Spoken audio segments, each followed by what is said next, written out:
सूत जी महाराज कहते हैं, एक बार की बात है, बद्री विशाल इस क्षेत्र में चारों भाई सनक सनंदन सनत कुमार जल्दी सनक सनंदन सनत कुमार चारों भाई सत्संग के लिए आए थे। देखते हैं कि नारद जी जल्दी जल्दी में कहीं जा रहे हैं। नारद जी से पूछते हैं कि हे मुनिवर, आप इतनी जल्दी जल्दी में कहाँ जा रहे हैं और आपका मुख चिंता में कैसे ग्रसित है?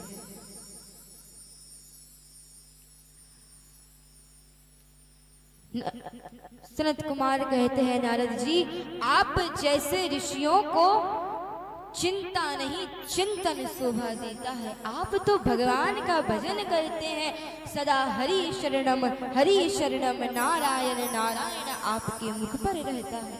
आपके मुख पर चिंता। नारद जी कहते हैं, क्या करें भैया, इस पृथ्वी को सबसे उत्तम लोक जानकर भ्रमण करने आए थे। सोचा संतों के दर्शन करेंगे, पर लेकिन इतना पाप, इतने पापी इस पृथ्वी पर है, महाराज पूछो मत। सनत कुमार जी कहते हैं, नारद जी शांति तो ऐसे नहीं मिलेगी। अरे संतों के यहाँ जाते, तीर्थों में जाते। नारद जी कहते हैं, हम कौन सा यहाँ दिल्ली बंबई घूम रहे थे, हम भी तो वहीं गए थे। सनत कुमार जी कहते हैं, अच्छा बताइए आप कहाँ कहाँ गए थे? नारद जी कहते हैं, अहम तो पृथ्वी या तो ज्ञात्वा सर्वोत्ततामिति पुष्करं च प्रयागं च काशीं गोदावरीं तथा हरिक्षेत्रं कुरुक्षेत्रं श्रीरंगं सेतुबन्धनम् एवमादिषु तीर्थेषु ब्रह्ममाणैतस्तथा।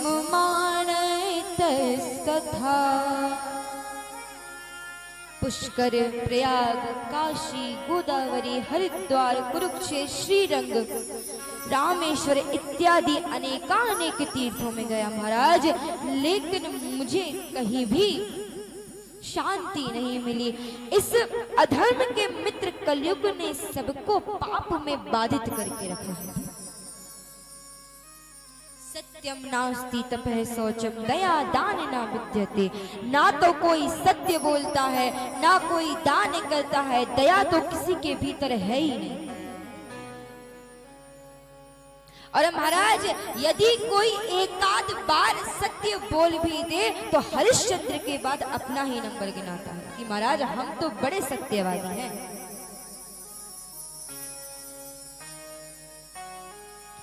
उदरम भरीणो जीवा बारा का कूट भाषण कि मात पितौ बालक बुलावा उधर भरई सोई धर्म सिखावा। कि माता पिता बालकों को बुलाते हैं और पेट भरने की शिक्षा देते हैं, धर्म की नहीं पेट भरने की शिक्षा देते हैं।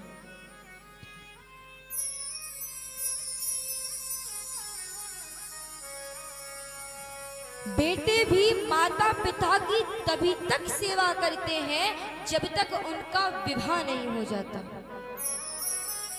और महाराज जैसे ही विवाह हुआ तो ससुरारी प्यारी लगी तब तेरे पुरूप सुदन भय तब। अब तो महाराज ससुराल प्यारा हो गया और परिवार वाले दुश्मन, साले सलाहकार बन गए। और महाराज यकीन मानिए, जिस घर के में साला सलाहकार होता है उस घर में तो विनाश होता ही है। महाभारत इसका साक्षात प्रमाण है।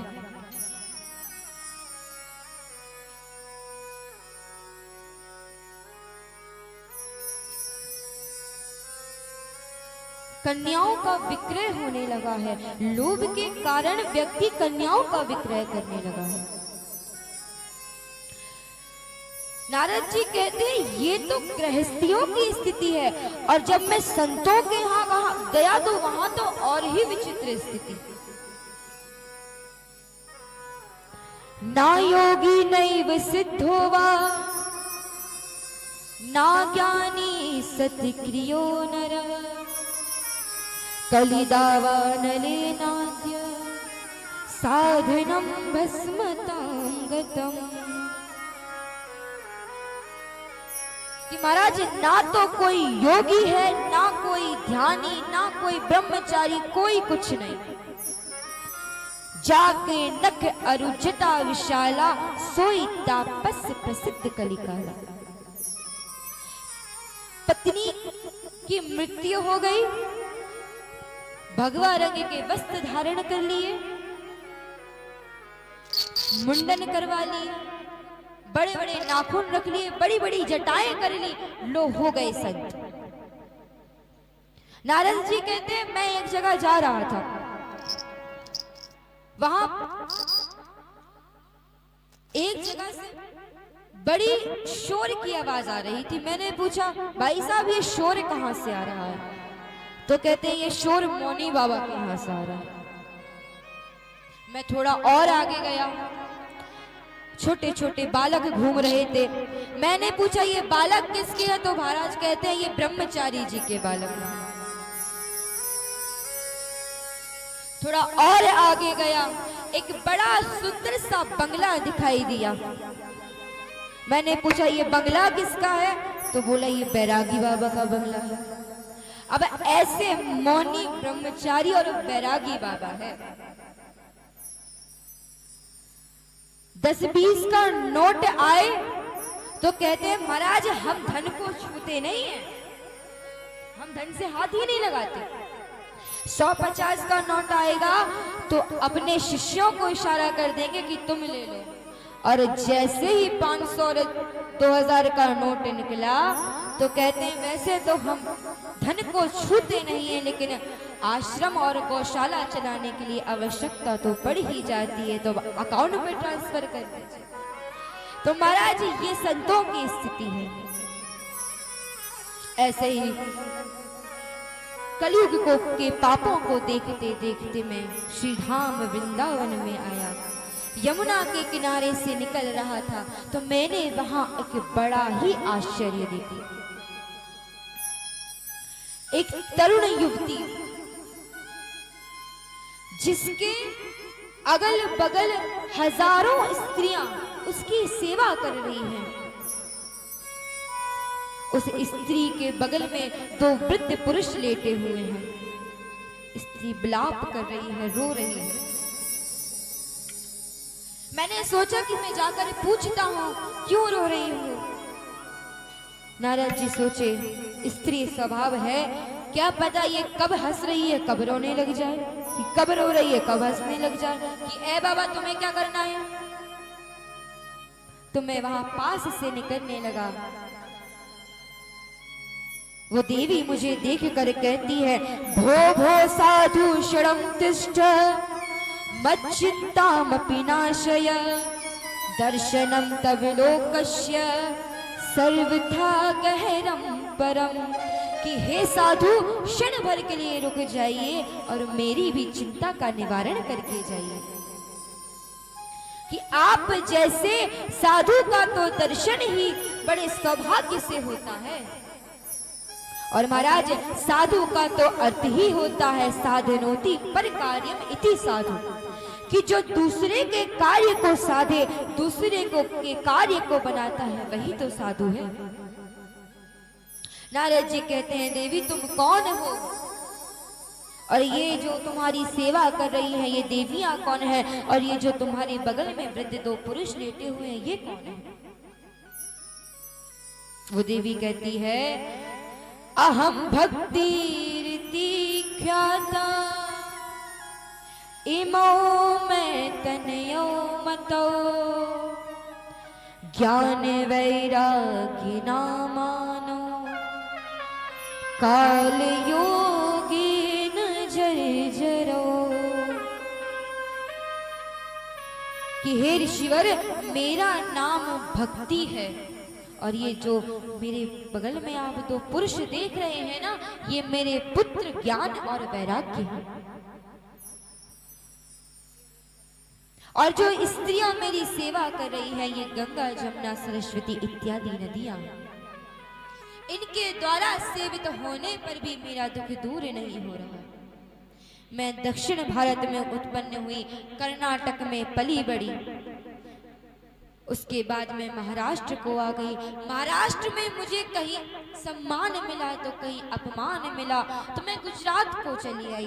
और जैसे ही मैं गुजरात को आई, मुझे मेरे पुत्रों सहित बुढ़ापे ने घेर लिया।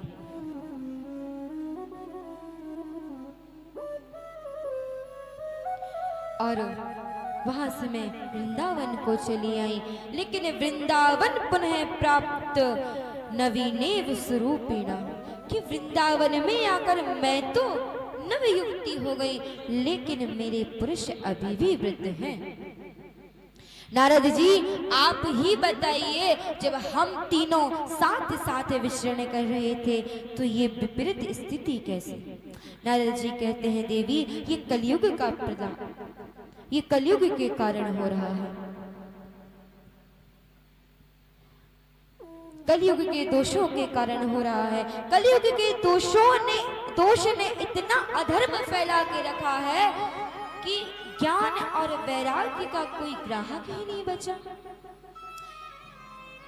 धन्य है वृंदावन, जहां भक्ति महारानी नृत्य करती है।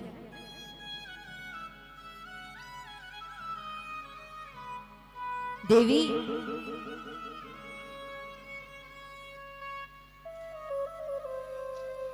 मैं तुमसे ये वादा करता हूं कि तुम्हारे साथ में तुम्हारे पुत्रों को मैं युवा अवस्था में ले आऊंगा।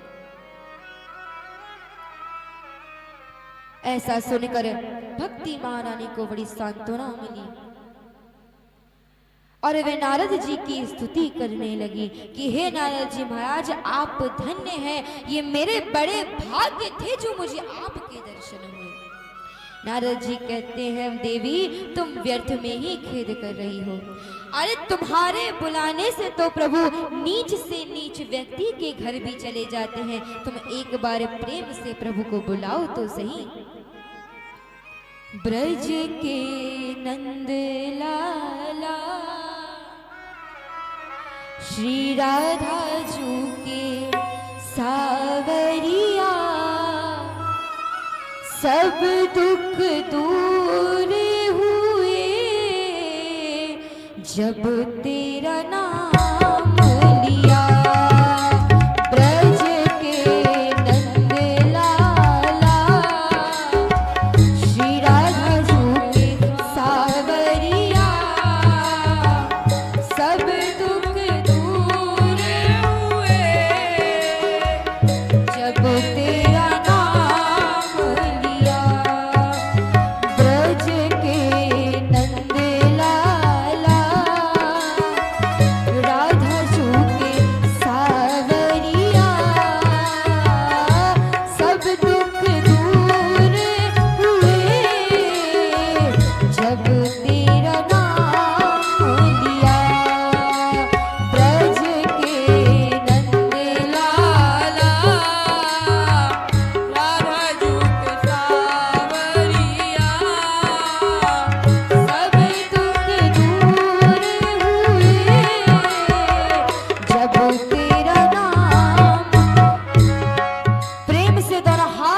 करके गिरधर गोपाल को वृंदावन से कोटा बुला लो। जरा हाथ उठा करके मीठी मीठी तालियों के साथ।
रहे हो तुम मेरे दुखड़े सारे। देख रहे हो तुम मेरे दुखड़े सारे। देख रहे हो तुम मेरे दुखड़े सारे। कब दर्शन दोगे मेरी आँखों के तारे। कब दर्शन दोगे मेरी आँखों के तारे। मेरी आँखों के तारे। अधर पे मुरली है कांधे पे कांवरिया। सब दुख दूर हुए जब तेरा नाम लिया। ब्रज के नंदलाला सांवरिया सब दुख दूर हुए जब तेरा नाम ब्रज के नंदलाला राधा झूके सावरिया। सब दुख दूर हुए जब तेरा नाम लिया। सब दुख दूर हुए जब तेरा नाम तेरा हाथ उठाकर प्रेम से बोलिए गोविंद मेरो है गोपाल मेरो है। गोविंद मेरो है गोपाल मेरो है। गोविंद मेरो है गोपाल मेरो है। गोविंद मेरो है गोपाल मेरो है। ओ मेरो गिरधर गोपाल रमण लाल मेरो है। मेरो मेरे घर गोपाल नंदलाल मेरो है। ओ मेरो बांके बिहारी रमण लाल मेरो है। मेरो बांके बिहारी रमणलाल मेरो है। गोविंद मेरो है गोपाल मेरो है। गोविंद मेरो है गोपाल मेरो है। गोविंद मेरो है गोपाल मेरो है। गोविंद मेरो है गोपाल मेरो है। गोपाल मेरो है गोपाल मेरो है। गोपाल मेरो है। गोपाल मेरो है। गोपाल मेरो है। गोपाल मेरो है। जय जय श्री राधे। जय जय श्री राधे। जय जय श्री राधे। महाराज भक्ति महारानी ठाकुर जी की वंदना करती है। नारद जी ज्ञान वैराग्य के पास जाते हैं और उनके कानों में कहते हैं ज्ञान उठो वैराग्य जागो। लेकिन नहीं जागते। वेद वेदांत सुना दिया गीता पाठे मुर मुर। गीता का पाठ बार बार सुना दिया लेकिन थोड़ी देर के लिए निद्रा भंग होती और फिर मूर्छा पा करके गिर जाते। नारद जी को बड़ी चिंता हुई कि इनकी मूर्छा कैसे दूर होगी। भगवान का चिंतन करने लगे कि हे प्रभु अब आप ही कोई रास्ता बताइए। जीवन में कैसी भी परिस्थिति हो भगवान का चिंतन भगवान का स्मरण हर चिंता का समाधान है। उसी समय आकाशवाणी होती है कि हे नारद जी आप सत्कर्म कीजिए। नारद जी कहते हैं सत्कर्म कीजिए। अभी तक जो मैं कर रहा था वो तो फिर वो क्या था? वो सत्कर्म नहीं था। अनेकानेक ऋषियों से पूछते हैं सत्कर्म कि सत्कर्म क्या है, लेकिन कोई भी इसका उत्तर नहीं दे पाता।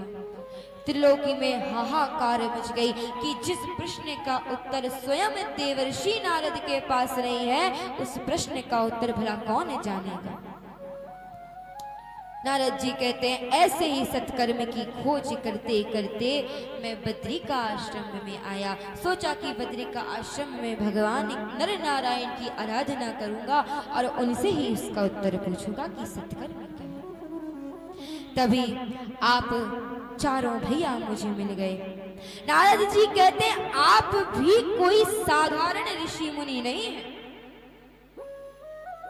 आपकी भ्रकुटी टेढ़ी करने मात्र से भगवान के प्रिय पार्षद जय और विजय का बैकुंठ से पतन हो गया था।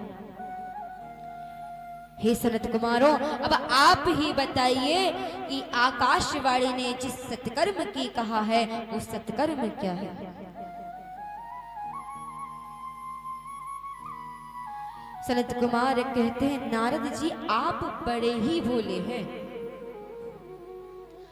आप जिस सत्कर्म की खोज कर रहे हैं ना, वो सत्कर्म कोई और नहीं, यही श्रीमद् भागवत महापुराण की कथा है।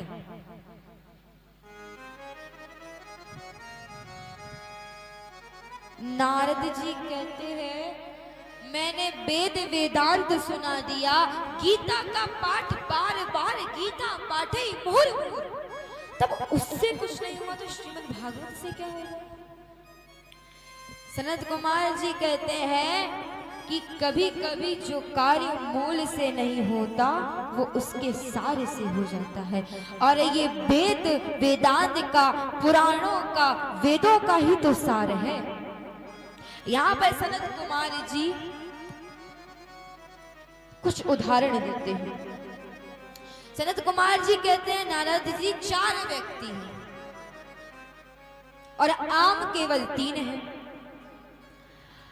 अब 3 आम 3 व्यक्ति को दे दिए जाएं और चौथे व्यक्ति से कहो कि ये इस आम के पेड़ से ही ये आम निकला है, तुम एक काम करो ये आम का पेड़ ही खा लो। तो वह आप बताइए जो स्वाद आम के फल में है, क्या वो स्वाद आम के पेड़ से मिलेगा? नारद जी कहते हैं बिल्कुल नहीं। सनत कुमार जी कहते हैं दूसरी तरह से समझिए। कहीं भंडारा हो रहा है, अब घी में पुड़ियां निकाली जा रही हैं, संयोग बस 4-5 पुड़ियां बच गई हैं। कोई कहे दूध से ही तो घी निकलता है, तो दूध में ही पुड़ियां तल लो। तो आप बताइए क्या दूध में पुड़ियां बनाई जा सकती हैं? बताइए माताएं, बनाते हैं दूध में पुड़ियां बनेगी? नारद जी कहते हैं असंभव। सनत कुमार जी कहते हैं मैं यही तो आपको समझाना चाह रहा हूं कि जो कार्य कभी कभी मूल से नहीं होता वो कार्य उसके सारे से हो जाता है। नारद जी की शंका दूर हो गई। नारद जी कहते हैं इसका आयोजन कहाँ करें? तो हरिद्वार के कनखल में आनंद नामक तट पर श्रीमद् भागवत महापुराण का आयोजन होता है। अनेकानेक ऋषि मुनि आते हैं। पुराण सम्राट के रूप में भागवत जी विराजमान हैं। मुख्य यजमान के रूप में नारद जी विराजमान हैं और सबसे पहले सनत कुमार जी भागवत की महिमा गाते हैं। सदा सेव्या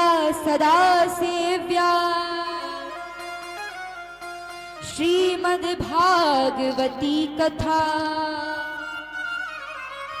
यस्या श्रवण मात्रेण हरिश्चित्तम शमाश्रये।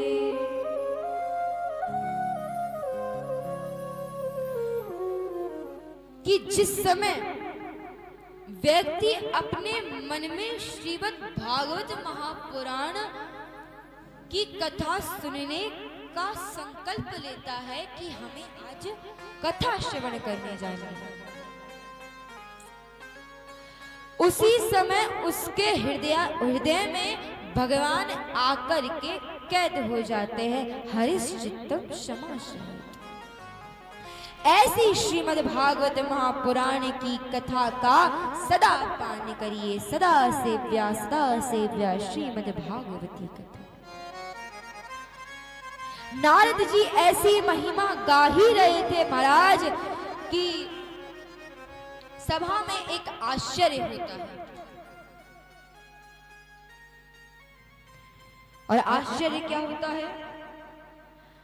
भक्ति सुतौ तौ तरुणो गृहीत्वा प्रैमैक रूपा सहसा विरासी श्री कृष्ण गोविंद हरे मुरारी नाथेति नामानि मुहुर् बदन्ति।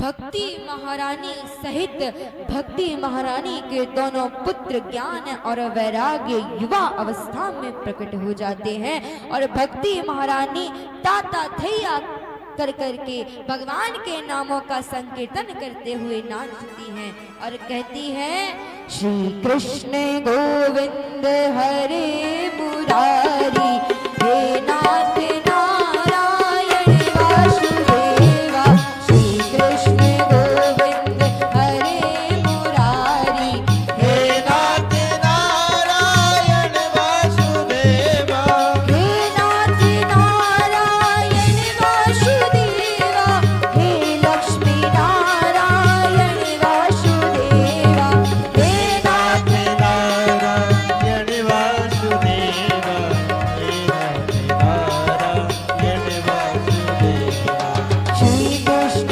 गोविंद हरे मुरारी हे नाथ नारायण वासुदेवा श्री कृष्ण गोविंद हरे मुरारी हे नाथ नारायण वासुदेवा।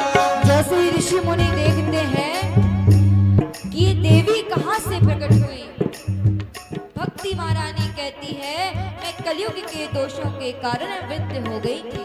मेरे पुत्र भी वृद्ध अवस्था को प्राप्त हो गए थे, लेकिन आज श्रीमद् भागवत महापुराण की कथा श्रवण करने के कारण मेरे पुत्र फिर से युवा अवस्था में आ गए।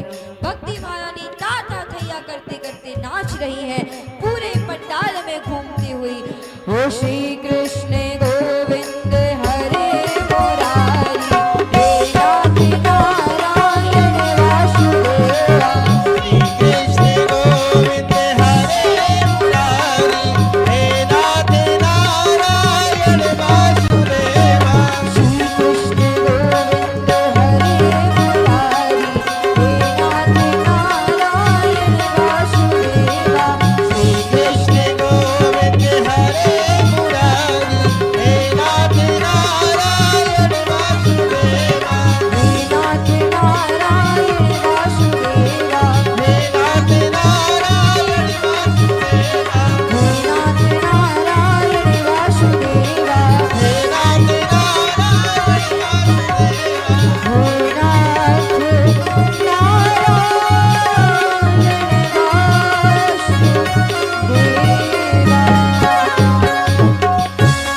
बोली भक्ति महारानी की, वृंदावन बिहारी लाल की।